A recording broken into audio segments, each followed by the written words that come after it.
Someone's asking, Melda, if there's a complete list somewhere about all the sounds and instruments included in the full version of MSoundFactory.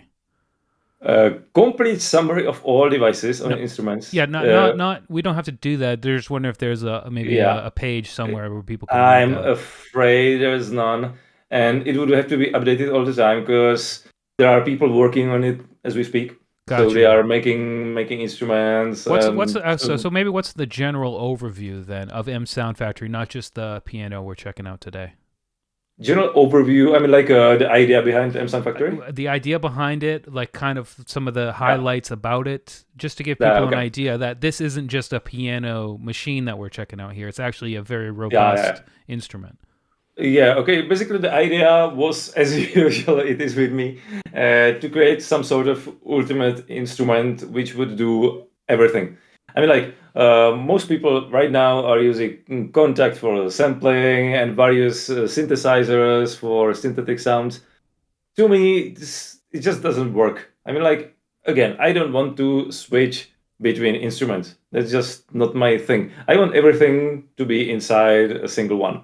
Why should I have one sampler and one synthesizer or more like a dozen synthesizers? So I thought like, yeah, okay, I will make an instrument which contains everything.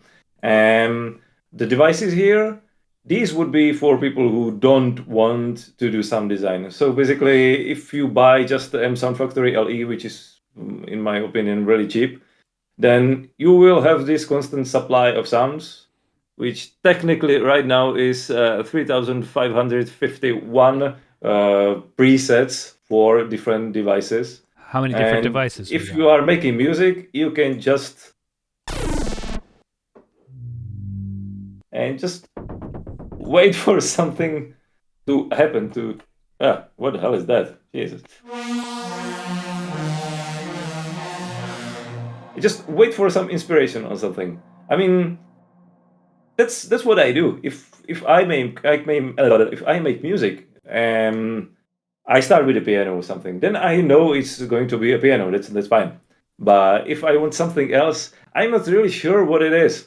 So I'm just pressing this button and waiting for something to happen.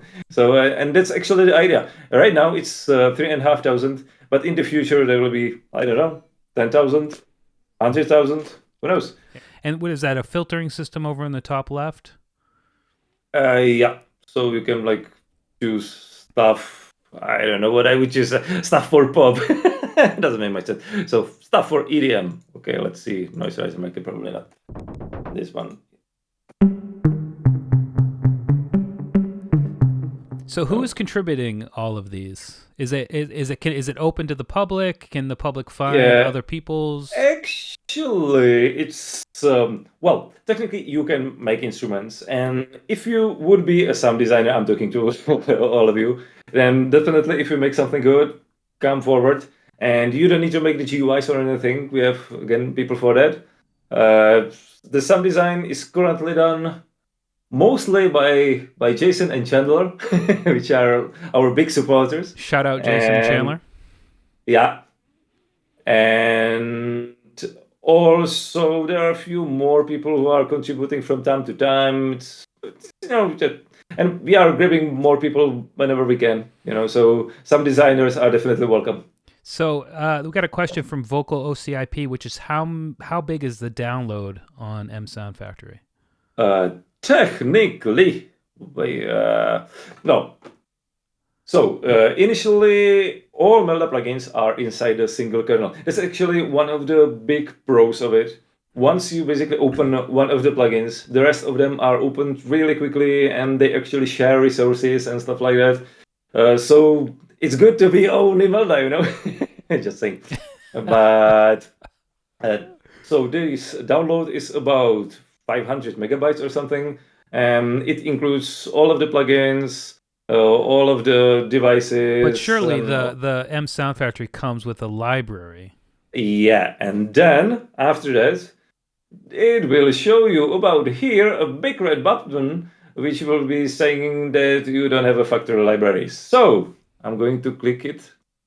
It's here it goes to the same thing. It's the downloader. And these are the things that you can currently download and install for MSoundFactory and MDrummer.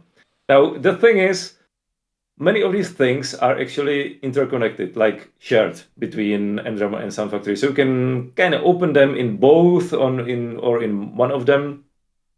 Definitely, if you have a full version of MSoundFactory, you can use all of it. And you should use all of it, because there are some that are actually using drums inside it. And these are one of my favorites, actually.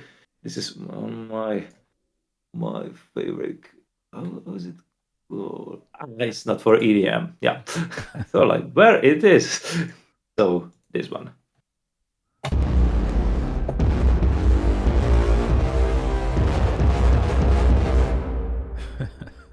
It was created by a certain Manuel from Germany. He's really talented. So Manuel, thumbs up for you. Thank you. And so you should perhaps install all of it, which means it's going to be right now, if I'm counting correctly, about 80 gigabytes, more probably 85. And already, if you are using the newest version, which you should be using the newest version. Yeah, by the way, this is 16.0a, which is my like home beta build or something, and no one has this, and it can crash. so far nothing. So it seems stable. Okay, good. Here you can already press this show beta products. So if you want, you can check the preliminary version of the Melda grant and check it out yourself. 40 gigabytes, it looks like. And it's 40 gigabytes. Yeah, it's not exactly small, but it's worth it. So yeah, 100%. If people would be like saying it's too big, I can perhaps create some limited version with a single mic or something. But a light version, as they do these days. I mean, like these days, when we usually have like at least a terabyte SSDs, probably not so important. But I had one question about it, so just saying.